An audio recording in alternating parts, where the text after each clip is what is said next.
Hi students, in the previous video we learnt about the phylum Cnidaria. In this video we are going to learn about the phylum Ctenophora. In Greek, tenos means comb, phorus means bearing. This phylum consists of organisms which have the comb plates. So they are termed as Ctenophora. The organisms in this phylum are exclusively marine. Marine means living in salt water. So aquatic அப்படின்னா வாட்டரில் இருக்குது, அக்வாட்டிக்கில் marine இருக்குது, fresh water இருக்குது. மெரைன்ன்றது sea water, அதாவது oceans, cheese அதில் இருக்கிறது. Fresh water வந்து lakhs, bonds, reverse அதில் இருக்கிறதுலாம் வந்து fresh water.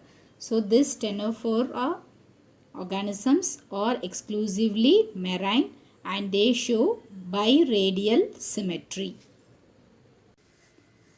Already we have learnt biradially symmetrical means organisms have only two planes of symmetry, one through their longitudinal axis and another through their transverse axis. These organisms are also diploblastic. Diploblastic having the two germ layers, outer ectoderm and inner endoderm. They all show the tissue level of organization. We have studied in diploblastic organisms there will be mesoglia. In between the ectoderm and the endoderm we have the mesoglia. The mesoglia of Ctenophore is different from that of Cnidaria. The mesoglia of Ctenophora contains amoebocytes and smooth muscle cells. So Ctenophora பார்த்தீங்கன்னா ஃபுல்லாக வந்து salt வாட்டரில் இருக்கும், பைரேடியல் சிமெட்ரிக்கலாக இருக்கும், diploblastic அதாவது ரெண்டு germ layers உள்ளதாக இருக்கும், டிஷ்யூ லெவல் ஆஃப் ஆர்கனைசேஷன் உள்ளதாக இருக்கும். டிப்ளோபிளாஸ்டிக்காக இருந்தாலும் இதோடைய மீசோக்லியா பார்த்தீங்கன்னா உள்ள வந்து அமிபோசைட்ஸும் ஸ்மூத் மசில்ஸாலையும் இருக்கும். Apart from this, the organisms in this phylum they have 8 external rows of ciliated comb plates. So அவங்களுடைய பாடியில் வெளியில் பார்த்தீங்கன்னா 8 எக்ஸ்டர்னல் ரோஸாக இருக்கும், அதில் வந்து சீலியேட்டடாக கோம் பிளேட்ஸ் இருக்கும். அதனால தான் வந்து அதை நம்ம என்ன சொல்கிறோன்னா comb jellies or sea walnuts அப்படின்னு சொல்கிறோம். So this comb plates help in locomotion. So இந்த கோம் பிளேட்ஸ் வச்சு தான் இந்த ஆர்கானிசம் வந்து அப்படியே ஃப்ரீயாக வந்து வாட்டரில் வந்து மூவ் பண்ணி போகும். Next important characteristics of this phylum is they have the bioluminescence. Bioluminescence means the ability of a living organism to emit light. இந்த ஃபைலமில் உள்ள ஆர்கானிசம்ஸ் பார்த்தீங்கன்னா அவங்க வந்து லைட் வந்து எமிட் பண்ணுவாங்க. தட் இஸ் பயோலூமினசன்ஸ் அப்படின்னு சொல்கிறோம். They lack the nematocyst. So நம்ம ஸ்னிடேரியாவில் படித்தோம், அவங்க வந்து nematocyst or stinging cells will be present on their tentacles. இந்த டெனோஃபோராவில் பார்த்தீங்கன்னா நெமட்டோசிஸ்ட் இருக்காது. அதுக்கு பதில் பார்த்தீங்கன்னா there are special cells called the lasso cells or the coloblast. These cells help to capture the food. So டெனோஃபோராவில் வந்து பார்த்தீங்கன்னா நெமட்டோசிஸ்ட் இல்லை, அதுக்கு பதில் என்ன இருக்குது, special cells called the lasso cells or கோலோபிளாஸ்ட்னு இருக்குது. இந்த செல்ஸ் வச்சு தான் இந்த ஆர்கானிசம் வந்து அதோட ஃபுட்டை வந்து எடுத்துக்கும். Digestion is both extracellular and intracellular. Extracellular is digestion takes place outside the cells and also intracellular within the cells. The organisms in this phylum are monoecious. Monoecious means the male and the female are not differentiated. So மேலும் ஃபீமேலும் தனியாக differentiate பண்ண முடியாது.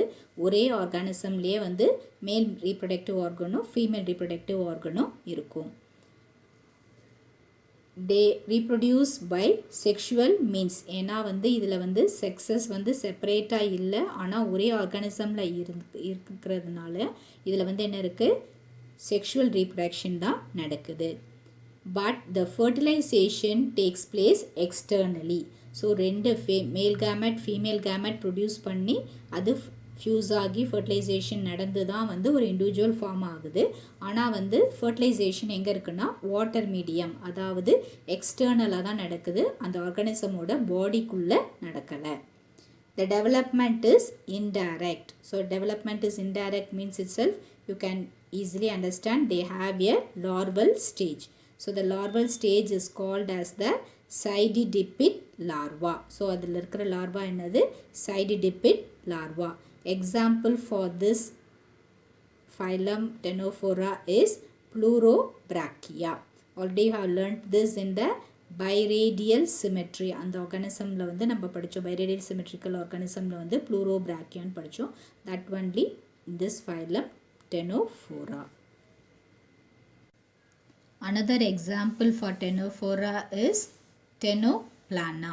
So this picture is of the Pleurobrachia. So here they have the comb plates. So there are 8 comb plates. So they show the biradial symmetry. The organism can be divided into 2 in the longitudinal axis and also in the transverse axis.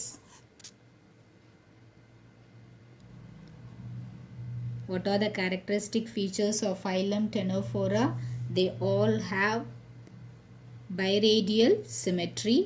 They are marine, diploblastic, and they show the tissue level of organization.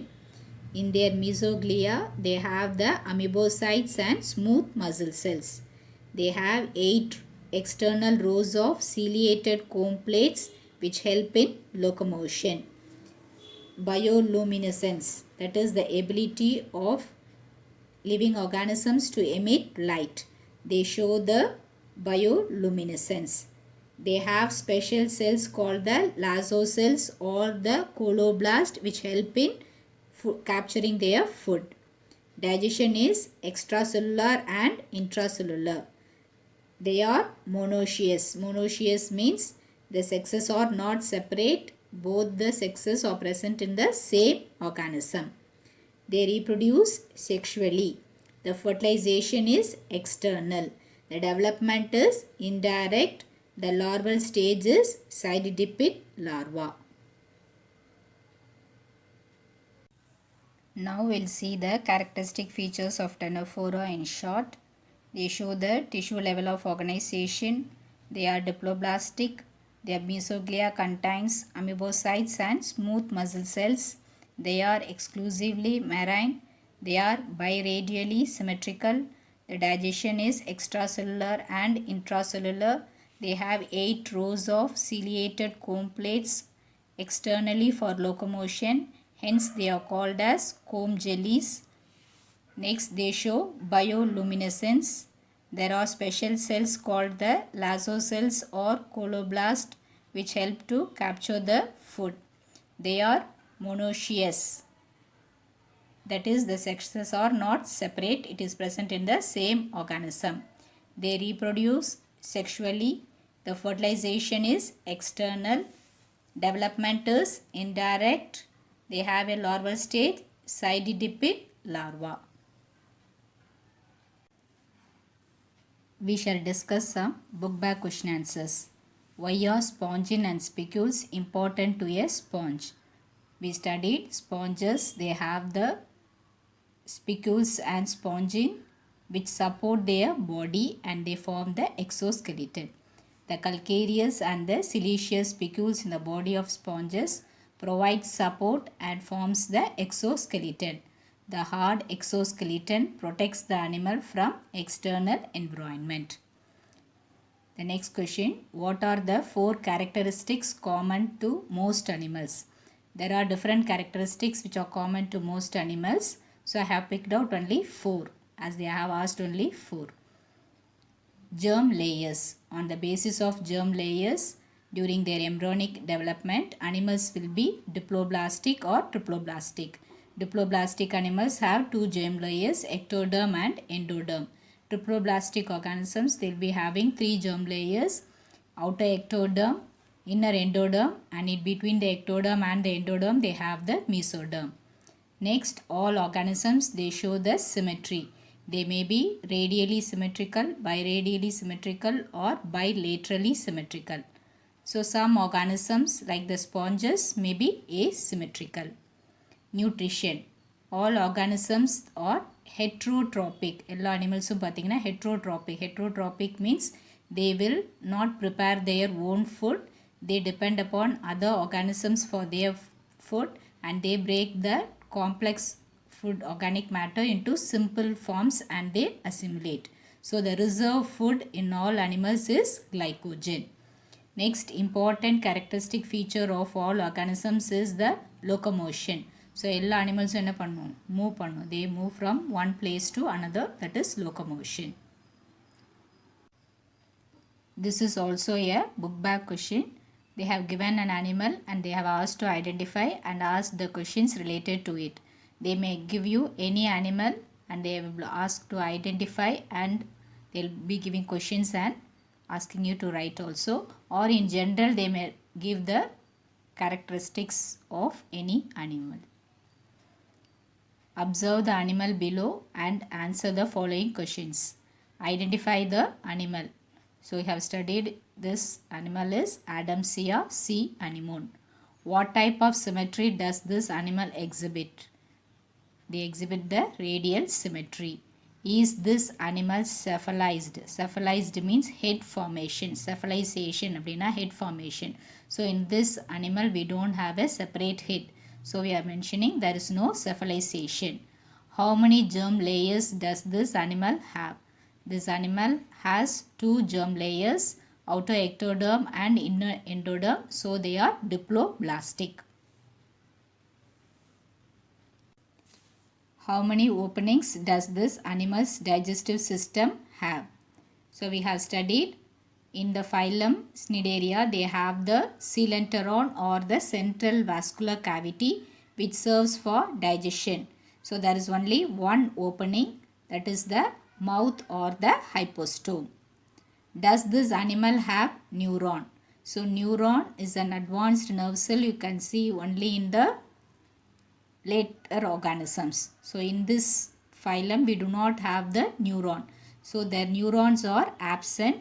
The nervous system is primitive and it is formed of diffused nerve net. So nerves தான் வந்து அப்படியே diffused ஆகினா because they have only the tissue level of organization. So they have only the diffused nerve net. Learn this question answers and also the characteristic features of phylum Ctenophora and post your answers. I am not getting proper response from you children. Be very sincere. Read your daily lessons. Stay home. Stay safe. Thank you children.